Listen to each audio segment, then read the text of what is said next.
folks, I'm Tom Vasel, and welcome to Lookback. This is a series where I take a look at reviews I did this week, but a year, 5 years, and 10 years ago, and see if anything's changed or what I think. A year ago, I took a look at Monopoly Cash Grab, which I still have.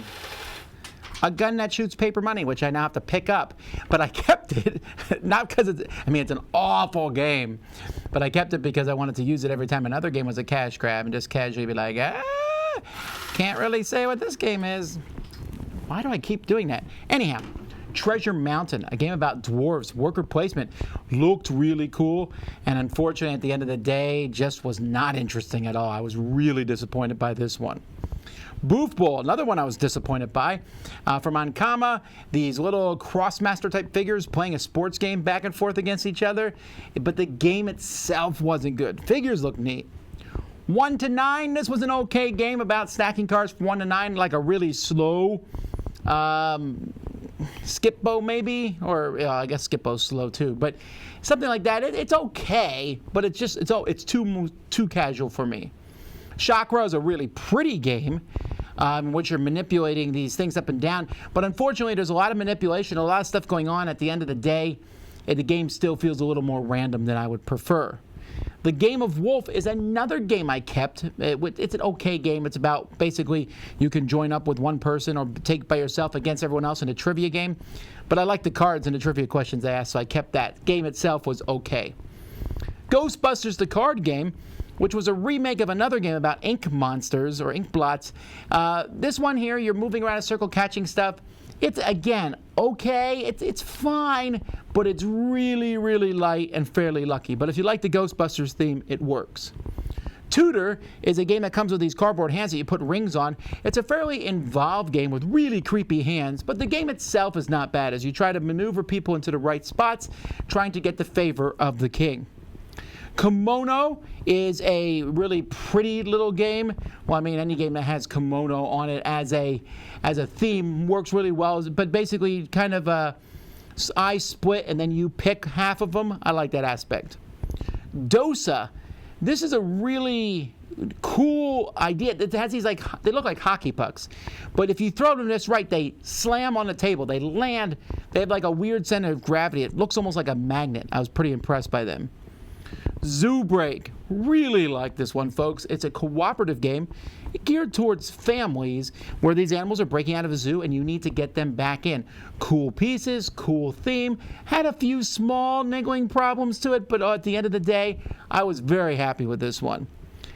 Even more so, though, Crusoe Crew. Crusoe Crew, a choose your own adventure book, but there's 4 books, all almost the same, and you're all flipping in your books. But because of the traits that you have, you may be able to see things in your book that other people can't see. Fascinating idea, marvelous. All right, 5 years ago, I took a look at the Big Fix, which is kind of a trick-taking style game with this mafia theme, but just really, really problematic with how it works. It was a much ado about nothing game. Harbor, I know a lot of people like Harbor. I just found it to be really boring. A lot of work to get a few points. This theme had this universe is used a lot with Tasty Minstrel games, and I like some of the games, even from the same designer. But this particular one I found to be boring.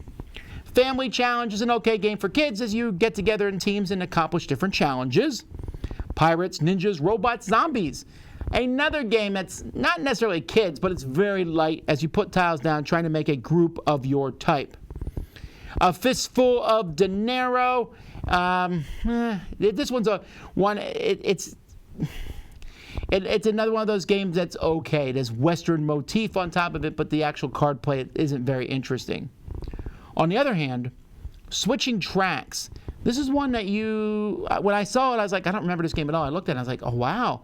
This was a really neat game where there's these tracks in the middle and you put these wooden tokens on and it would switch and change how the different tracks across America went. It was a pretty cool concept. A little, maybe it could have looked a little better, but I like the idea of this, and this is one I wouldn't mind going back and trying at some point. Weirdly, we have Batman Love Letter. Still doesn't make any sense. They probably should have called it like Batman Gotham City, a love letter game, because that's what they're doing nowadays. They have a new one with Thanos and the Avengers, but it's a love letter game, but they don't have love letter on it. It's just weird. Batman, dearest Joker. Anyway, it is a solid game. Love Letter is a good game. And if I'm going to play a Love Letter, I'm playing the Batman version because it's fun. Elysium. Z really likes this game, but I also think it's pretty spectacular. As you have these different tokens. It's hard to explain this one in a short time. But you have these tokens with colors on, and you're drafting cards, but you have to use one of your tokens each time you do that, and if you don't have the right colors, you can't draft the card. Meanwhile, you're using these cards for benefits, but you eventually want to make them go to Elysium, where they'll score you points, but you'll no longer get their benefits. Star Wars Armada. This one has dropped for me a bit. I love Star Wars Armada. I like the Star Wars battles, and I like this better than X-Wing. The big capital ships has a really cool movement system, has the little X-Wings running around. I dropped my rating here a little bit. I still like it, but I just find that I never have a desire to want to get it to the table because I don't want to sit there and go through all the rules. And miniatures games themselves have mostly faded for me over the years. But it's still, you want to play these big, giant, epic space battles in Star Wars, this game allows it. Viticulture. It's one of my favorite games. Now, 5 years ago, I reviewed this. I played it with Z for the second time. I had already played Viticulture, and I had ranked it a 6. I thought it was okay. They changed one rule, and instantly I liked it better.